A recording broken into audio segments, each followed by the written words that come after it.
I've got Robert Hinton from Holdfast Elite. Hello, Robert. How are you doing? Hello, Matt. Hello, everyone. Yeah. So before we kick off to today's session, it's just a note to anyone joining. Please say hello in the comments, and we'll bring your comments in and try and engage you as much as possible. But so we'll bring you on as much as possible, and please say hello. It's nice to know that there's somebody out there listening. It takes a while for people to warm up, but please feel free to join us. Holdfast Elite, we'll come on to that in a minute, but have you always been into rubber? Well, that's maybe an answer for another podcast, but So I've always had a love of the water, Matt, and I think that led me into diving later on, and I think from my first dive, that was me hooked. One thing led to another, and we'll talk about that later on. But yeah, I think it was that love of water that was a natural progression for me. It is. I'm the same. Absolutely love the water. I've been water sports enthusiast for many years, but family stopped that. We're going to come on to this gentleman a little bit later on. So hello, Adam. I hope you're well. So we're going to come on to him a bit later on. And Adam, I don't know you, Adam. So thank you very much for joining us. So just give us a little bit of an overview of your naval career, or how you got into the Navy for a start, and then what you did. Sure. So my story really begins for the Navy in South Africa. So I went out to South Africa in late 90s. My mother and my grandmother were from Cape Town. So because I had a love of rugby, I went out to play for a team called Hamilton's in Cape Town. And while I was there, I had some free time, and I decided to do my diving course, my PADI, my and die instantly course. Luckily enough, I survived it, and that was the beginning of the sort of diving bug. From that point on, I'd had some years of traveling the world, playing rugby in different countries, and sort of working and using rugby as a tool to sort of see the world. But it got to the point where I thought, look, I really need to look at some form of career. So on a fateful day, I went into a careers office in Exeter, and a rather portly petty officer said to me, "How do you fancy sitting in complete darkness on the bottom of Pompey Harbour?" So for me, I'd always had a love of a challenge, and because it sounded so exciting and really out there, and I'd obviously been bitten by the diving bug, I thought, do you know what, that sounds like something I'm going to try.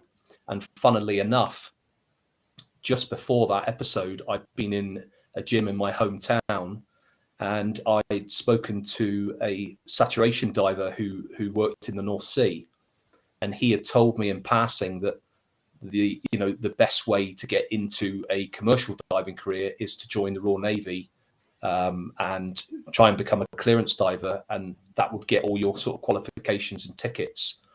And I'd always stored that one away in the back of my head. So yeah, the careers offices are great. I don't know whether there's not that many of them about anymore. That's how I got into the RAF. I was fed up one day with my job, walked into the careers office and said, "I'd like to be a pilot." And they said, "Sit down and fill this out." So a great little way in, but I don't think there's that many about anymore. It's all internet, isn't it? But so you went through the mine clearance diving. So what training did that entail? So first of all, you had your week's aptitude. So you basically had 5 days, Monday to Friday, at Horsey Island at the Defence Dive School. And I think there was 29 on my aptitude, and 3 of us passed it. So I was lucky enough to have an absolute fantastic chief diver, Darby Allen, who's sadly no longer with us, he was in charge of my particular aptitude. And he was a real old school clearance diver, in the sense that if you didn't show the qualities that he thought the branch needed, it was game over. And it was basically a week of, you had continuous surface beastings, as in log carries, mud runs, long swim of the lakes, circuits, all sorts of stuff. And obviously interspersed with that was continuous diving. So you were given an air set, put in the water, and it was jack stay swims up the lake, 1,000-meter swims to see if you could get to the end of the lake. If you didn't reach the end of the lake, wherever you surfaced, you swam to the side with a set on and ran back with a set on your back. And then they even charged it with the set still on you sometimes. And then it was straight back in the water, night diving as well. So it was a real test of sort of character, and a massive shock to the system as well, I have to say. So I passed that aptitude, and then it was a case of basic training, then seamanship, and then my actual CDs course started, maybe 2-3 months later. And so for those who don't know it, me included, clearance diving, what does that involve? So a clearance diver's role, obviously, primarily is mine clearance underwater, but it's also land-based bomb disposal, and it can be underwater engineering, it could be underwater force protection, it could be beach reconnaissance, it could be supporting the Tier 1, the SBS. At the time, obviously, it's slightly different now, but at the time there were multiple roles for the different teams that the branches made up of. So you had your regional bomb teams, Northern Diving Group, the Southern Diving Groups, who covered the whole of the UK, Northern Ireland, for any sort of EOD tasks and IED tasks. And then you had the fleet teams within that. So the fleet teams you had experimental deep diving, you had very shallow water ops, and then you had maritime countermeasures who worked with, the SBS in supporting roles with them. So the branch was really varied, and there was something for everyone, really. And you could always put in for a team, not necessarily get it at that stage, but eventually you might end up with the one you wanted. So how many years did you spend as a clearance diver? So I joined February 01. I left the 1st of May 07. So I was in for just over 6 years. And for me, I reached the point it was almost forced upon me, in the sense that I had a very young family. And I'll be brutally honest, the family was not planned, in the sense that things happened, and we ended up with 2 very young children. And for me at the time, my partner was very much settled in Scotland, and I'd reached a point on the team that I was on where promotion was there. If it was something that I'd really pushed for, then the end result would have been me going down to Portsmouth for 6 months on the leading divers course. And then, of course, if I'd passed that, there was absolutely no guarantee of me getting a draft back up to Scotland, which then meant a long-term separation from a very young family. So I was put in a position where, like many members of the armed forces, it's career or family. And at the time, I think for me, I was very lucky in the sense that the commercial diving industry was in a boom, and financially, because I had contacts in that industry from friends who'd left before me, I knew I could earn a very good living and have that job security if I wanted it, if I left. So you left the Navy and then went straight to commercial diving. What was your transition like? So again, I was extremely fortunate, because on the team I was on, there were several of us that were leaving from the senior rates down to the junior rates at the same time. And as a result, Some of us were going into commercial diving. Some of the other guys were actually emigrating to New Zealand to join their navy. So because there was a group, the team actually almost sort of accepted, this is going to happen. So there was no feeling of awkwardness or being the odd one out, or you're the only guy who's leaving, etc. So it was almost it was quite a comfortable atmosphere in terms of within the unit. And for me, as a transition, again, it was incredibly smooth. I used my enhanced learning credits to do the necessary qualifications I needed to slot into the commercial world, which was not many, to be honest. And then I actually started working commercially when I was on my terminal leave due to the contacts I already had in that industry. So a former clearance diver actually got me my first job in Aberdeen before I'd even officially left. So I had no problems at all. And again, I think I was very lucky. Yeah, I mean, it's great. Networking, again, is the best way to get work. But you made a point there about using your ELCs. There's a staggering fact. It's something like 80% of ELCs are unused. So it's such a good opportunity to actually to get swept up or qualified up in a certain area. And a lot of people, I think, and someone correct me if I'm wrong, I think you can use your ELCs for regardless of, as long as it contributes to something that you're looking to do on the outside, and it's part of the transition journey. There's a lot less justification needed for business need or whatever, or in the interests of the military.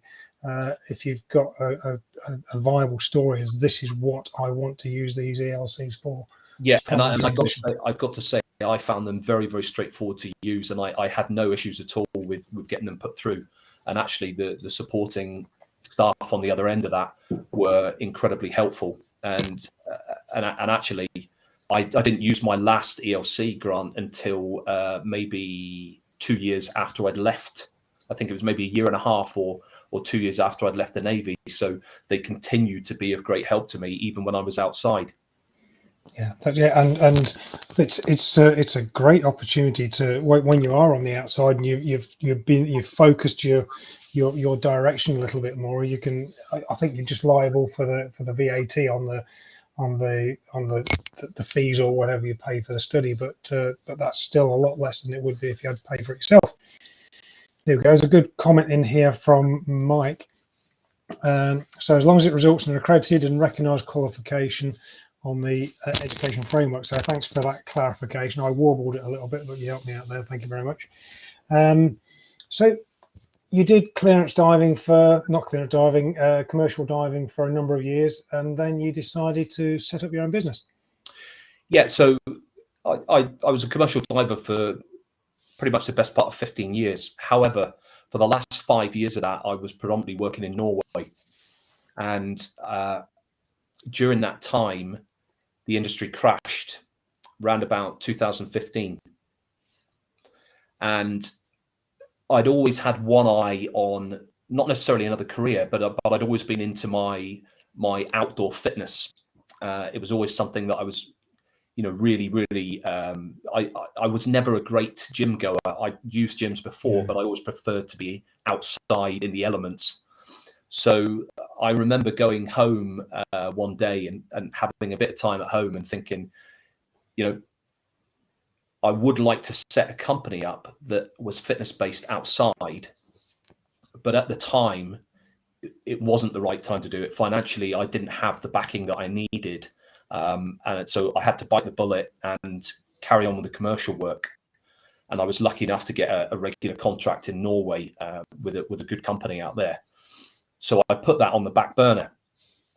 However, maybe 3-4 years later, I'm going to say lucky. It sounds like I'm the luckiest man in the world, but circumstantially, I ended up with a job where I live, somewhat bizarrely, with a company that made military rebreathers, diving sets. And because I was an ex-clearance diver, I got talking to one of the guys who owned the company, and he offered me a job there and then. So I ended up working locally and flying away periodically to sort of various places around the world to do, you know, instructional courses and handovers, etc. But I had a lot of time at home. And during that time at home, I really started to think, you know, what would I like to do? And one day I was driving past a place called Fox Lake Adventure Park, which is a wakeboarding park. Yeah. And it was like a light bulb moment. It just literally flicked on in my head, and I pulled into Fox Lake, walked down to the main offices, and there was a couple of young guys and girls there, and I said, look, I said, I want to run an outdoor fitness challenge based on Royal Navy clearance diver fitness training here at your lake. And I want to do it. I want to start my own company. And of course, they looked at me as if I was some sort of psychopath. And they said, look, we'll pass it on to the owner and he'll get in touch with you. But it sounds like something he would like. So I went away, and it literally happened like that. That spur of the moment, it hit me passing the lake and thinking, you know, why don't I do something based on what I absolutely loved, the clearance diver course. And shortly afterwards, the guy got in touch with me and said, look, I love it. You can have Fox Lake for the winter. You can set it up and try it and see what happens. And that was the beginning of everything. And this isn't the Fox Lake at Dundee? This is the Fox Lake near Dunbar. Which so it's over the side of the pond, isn't it? So I think Dunbar came first, and then they took on Dundee Harbour. Yeah, that's right. That's exactly right. Yeah. So I've taken my kids there to chuck them in the water and get them wet a few times. So that's brilliant. It's absolutely fantastic that you've made that connection and link with something that you love to do. And what were the challenges setting up your own business then? How long have you got? Well, you've got 10 minutes. we can take on a little bit longer than that. So the challenges were colossal because basically it didn't exist. There was nothing. So I had to make the challenge first of all. I had to create it. I had to fit it in on the location that I had. I then had to do all the risk assessments, all the paperwork, get the staff, get some backing, get the equipment. So it was a challenge, but it's because it's something that I was incredibly passionate about and that I believed in. I actually went to an oppo of mine, a fantastic guy, another ex-clearance diver, and I explained the situation to him, and he said, look, I'm in. So we started the company together. However, he is predominantly a silent partner, so he was happy to step back because he had another career. So he left everything to me. But by the beginning of November, this was around about September time, but by the beginning of November, I ran my first challenge with 6 fantastic guys who'd volunteered to come and try it. And that was the beginning, and it all started from there. So right now, this is where we get onto the interesting bit. So give us an outline of what the Holdfast Challenge is and what you actually do there, because there's a lot of people here that they've heard of clearance diving. So what do you actually do? What do people come to you and do? So Holdfast Elite Limited, the company, so we provide outdoor fitness challenges based on Royal Navy clearance diver fitness training, but it's much more than that. It's much more than a fitness challenge. We're actually building a community, and that community is based on the ethos of the clearance diver branch, which essentially is, look, there's no fuss, there's no excuses, there's no glamour.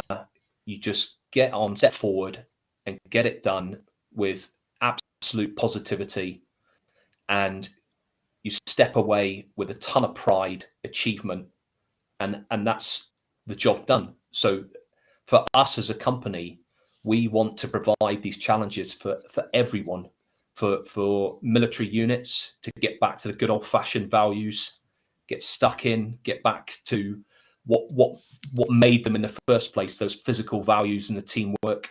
We want to do it for sports clubs to show them the mindset of the clearance diver branch and all that positivity and no fuss involved with that. We want to do it for social groups.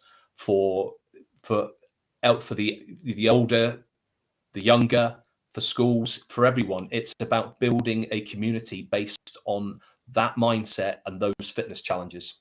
So what I'm getting here, and correct me if I'm wrong, is it's the mindset, not necessarily the fitness. So you don't have to be superhuman from the start. It's open to all. Is that what I'm? Absolutely, and that's how the challenges are layered. So we have an elite level challenge, we have an aptitude medium level challenge, and we have a recruit level challenge, which there is literally no level of fitness at all that you need to come in and try a whole fast challenge. All you need is that positivity and mindset to come and enjoy yourself, and we'll do the rest. So I'll give you an example. The oldest person I've had was 69 years old, and at the moment the youngest was 18. I've also had a 62-year-old who was living with cancer of both lungs, and he did a challenge. So there literally is no limit, and that's what it's all about. It's about stepping forward and embracing that mindset and joining that community. Yeah. And are these ready-made community? Do the people coming in individually, or do they come in as a work group or as a? So again, there's totally different options. So obviously, we can do whole groups, military units, we can do sports clubs, we can do companies, we can do the corporate thing, we can do social groups, gyms, etc. But we also run challenges for if individuals want to come and jump onto a challenge, they can do that. So for example, our elite challenge is open to any individuals. We have one coming up in June. That's like the ultimate test. It's over 3 hours, it's a pass or fail, and it's really authentically based on those clearance diver exercises.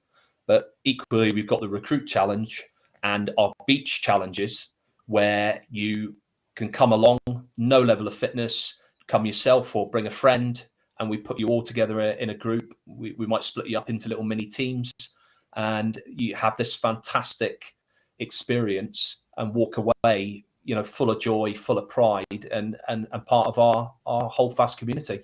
And do you do it at a particular location, or do you rock up with a van to wherever? So our main site is in Perth in Scotland, and we do a beach session in East Lothian at Yellow Craigs Beach. However, we have big plans, and there will be a pop-up event in England this year, and we will have a mobile team that will provide beach sessions wherever necessary, and ultimately we will have another site in England as well. This sounds really exciting. It's sort of I didn't realise you were at Perth. I thought you were sort of North Berwick way, Dunbar way. Yeah, so that's where our beach sessions are at the moment. Yeah, right. Okay, and you've got a challenge coming up this weekend with one of our guests here. This gentleman here. There's a challenge going on this weekend at Perth, I believe. Yeah, so absolutely fantastic. On Saturday, we've got the first of our University Royal Navy units, led by the, quite frankly, very impressive Adam Beasley. So Adam has been an absolute driving force in getting the Royal Navy units involved. So he's bringing Birmingham up on Saturday, 30 of them, and they're going to be doing their very own Holdfast Challenge Day. So this is officer cadets, and it's absolutely fantastic because this is exactly what Holdfast is all about. We're going to give them an incredible experience. They're going to be team building, doing outdoor fitness. They're going to be learning about the clearance diver branch as they go, and they're going to be going away with a ton of pride and real achievement. Yeah, and it looks like Adam's brimming with pride already at what you've just said. So I think Adam owes you a pint for that big up anyway. So what do people go away with? Have you got any examples of what they go away with in terms of apart from being knackered? Yeah, so everybody gets a Holdfast T-shirt who does a challenge, and so that's theirs. They'll walk away with a T-shirt. Now, every challenge that we run, we also try and have as many prizes as possible. So, for example, we have our own Holdfast Challenge coins, genuine military challenge coins made by Challenge Coins UK. and we give those to, for example, the elite challenge. If someone passes that challenge, they get a challenge coin. But I also give them out on each challenge if I have someone who I think really demonstrates those qualities of the clearance diver mindset or a fantastically positive attitude, then they'll get a challenge coin. We're also very lucky because we've had some fantastic companies who've really supported us and given us lots and lots of goodies that we give away after each challenge as well. So O3 Wetsuits is one. They've been with us from the start. They've given us a lot of stuff. Resilient Nutrition with Ali McDonald, all the energy bars. So the idea with Holdfast is, and I should really stress this, is when we set the company up, it was really important to me that it's not just a company that gives people a fantastic experience. We also want to give back to the charities that deserve it. So we're official fundraisers for Help for Heroes, and we also support Lukey House, a hospice-based charity in East Lothian. But we've also run huge challenge days for lots and lots of other charities. So the idea is we use Holdfast Elite as a tool to fundraise for all these charities that perhaps need the funds or want to try something different. And because we're so unique, it's a really exciting and fresh experience for everyone. Yeah, that's brilliant. When I said what do people go away with, I was expecting you to say a sense of achievement, brimming with pride and that sort of thing. But they get some gizzits as well, so that's a bargain. So you've got big plans for the future. Yeah, I have. And just on that note, Matt, I just want to say actually, so my plans are, and I'll make no bones about it. So my 5-year plan is Holdfast will be global. And what I mean by that is we will open multiple sites across the UK and into Europe. And we also aim to go across the pond.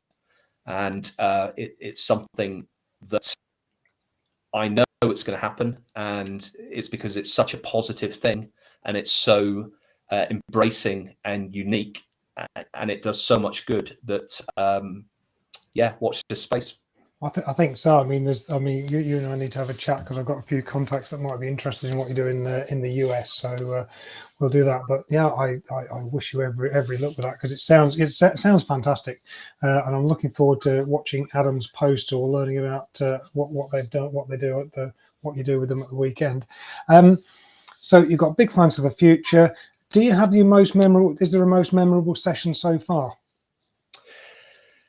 There's lots actually. All of them are memorable, but there's a few that stand out. So one of them, when I started the challenges at Fox Lake, we had a 3-meter jump, and we had a lady turned up and she climbed the platform, and I gave her command and she jumped, and then she came back up and she did it 3 times.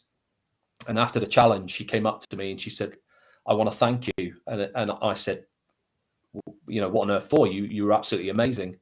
And she said, "I've got phobia about heights." And she said, I've totally overcome it on the challenge. And I knew nothing about this.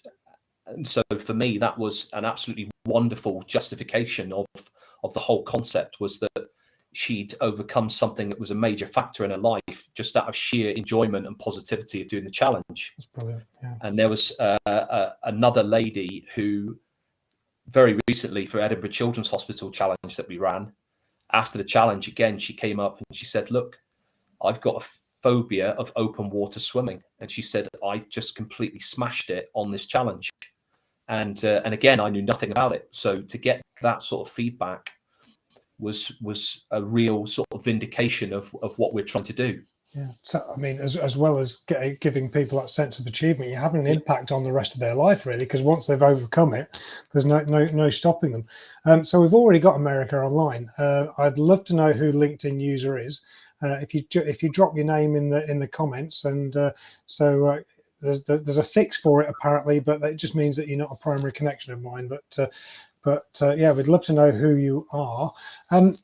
Before we wrap up for the night, veterans, plenty of veterans leaving. You've gone through the leaving process. You've left the armed forces. You then went into your first career, and then you set your own business up. If you had any learnings to pass on from your current journey to military transitioners, what would those lessons be? Well, first of all, and most importantly of all, is use your veterans networks, because they're absolutely priceless, and they can be the difference between success or failure. So, for example, obviously the Gendit network that we both know is a fantastic thing to be involved with, and you will get a wealth of knowledge and support from all these vets, fantastic vets. And obviously Chris Shaw and Chris Kirk, the guys who set it up, they've created this absolutely wonderful tool for helping everyone. And I know there's several other veteran networks out there, but that would be my primary thing, is keep that veterans network and use it. Now, the other thing is, for me, a really important thing is just being a veteran, it was not enough for me. Is just being a former clearance diver was not the end. That's just the beginning. So, if you're a veteran, you've got to think, what are you going to add to anything that you do? Are you going to create something that benefits lots of people? Or are you going to step into a company and help change that company for the better, or help bring that company to success? The fact that you're a veteran means nothing to anybody on the outside, but it should mean something to you to go out there and show everybody else what it's based on, what it's all about. And so that's my other thing, is use your veterans experience to show everybody else why it's such a fantastic thing. Absolutely. I couldn't agree with that more. That's brilliant. That echoes what I've written a post earlier on today, and that's, we have an opportunity to give something back and make something better, and we can do that, and we should do that. So no, that's absolutely brilliant. So yeah, that's our half hour. So I mean, that has gone like a rocket, and I think we could probably go on for another half hour again. But what I would say is look up Hold Fast and Lead. If you wouldn't mind, after this, Robert, is drop a link into the website into the comments, and if anybody wants to look them up, because it is a fantastic little business, and one that is going somewhere. So thank you very much, Robert, and thank you very much, everybody, for joining us, and we will see you next week. Yeah, thank you very much, guys. Thank you, Matt. Cheers. Pleasure. Thank you. Cheers, everyone.